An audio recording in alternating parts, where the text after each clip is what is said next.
এই মুহূর্তে আমরা রয়েছি পুরান ঢাকার বংশালে। এখন আমাদের গন্তব্য পুরান ঢাকার সেই ঐতিহ্যবাহী হাজি বিরিয়ানি। আজকে হাজি বিরিয়ানি খাওয়ার উদ্দেশ্যে আমরা এখন ঢাকা শহরের নানা অলিগলি এবং বিভিন্ন প্রান্ত অতিক্রম করে চলে এলাম সেই বংশাল এলাকায়।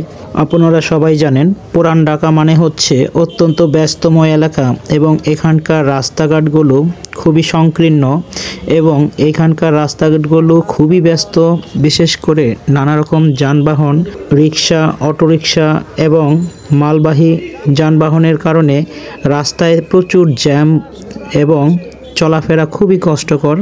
তো আমরা জাম ঠেলে সামনে অগ্রসর হচ্ছি এবং আর কিছুক্ষণের মধ্যেই আমরা পৌঁছে যাব সেই পুরান ঢাকার ঐতিহ্যবাহী হাজি বিরিয়ানি রেস্টুরেন্টে এবং সেখানে দুপুরের লাঞ্চ করব। তো আমরা চলে এলাম সেই বিরিয়ানি এলাকায়। এখানে ডানে বামে প্রচুর পরিমাণে বিরিয়ানি এবং কাবাবের হোটেল রয়েছে দেখতে পাচ্ছেন।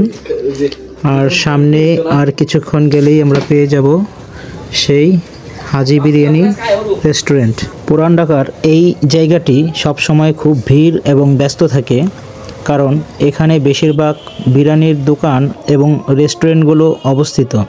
তো ইতিমধ্যে আমরা চলে এলাম সেই পুরাতন হাজি বিরিয়ানি হাউজে। দেখতে পাচ্ছেন এই রেস্টুরেন্টটি 1939 সাল থেকে এখনও পর্যন্ত সেবা দিয়ে আসছে। এই হাজি বিরিয়ানি 1939 সাল থেকে এখনও পর্যন্ত তারা তাদের সুনাম এবং খ্যাতি ধরে রেখেছে এবং সততার সাথে বিরিয়ানি প্রস্তুত করে আমাদেরকে সেবা দিয়ে যাচ্ছে। আজকে সেই রেস্টুরেন্টে আমরা ঐতিহ্যবাহী পুরান ঢাকার হাজি বিরিয়ানি খেলাম।